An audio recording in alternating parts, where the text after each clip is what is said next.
இப்படில good bad ugly படத்துக்கான update தான் பார்க்க போறோம். குட் பேட் அக்லி இந்த ஒரு படம் வந்து இந்த வருஷத்துக்கான ஒரு மிகப்பெரிய ஹிட்டான ஒரு திரைப்படம் முடிச்சு சொல்லலாம். இந்த வருஷம் நம்ம தமிழ் சினிமால இதுவரைக்கும் ரிலீஸ் ஆன படங்கள்ல ஹையஸ்ட் கலெக்ஷன்னா அது இந்த குட் பேட் அக்லி தான்.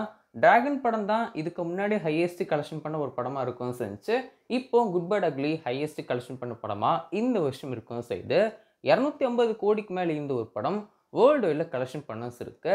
அதிசர் கரியர்ல ஃபார் த ஃபர்ஸ்ட் டைம் 200 கோடிக்கு மேல கலெக்ஷன் ஒரு படமா இந்த ஒரு குட் பேட் அக்லி திரைப்படம் இருக்கும் செய்து தமிழ்நாடு மட்டும் எடுத்து வந்து பார்த்தோம்னா ஒரு 180 கோடிக்கு மேல தமிழ்நாட்டில் மட்டும் அந்த ஒரு படம் கலெக்ஷன் பண்ணியிருக்கோம் அப்படின்னு சொல்லிட்டு அப்டேட் கிடைக்கும் இருக்கு.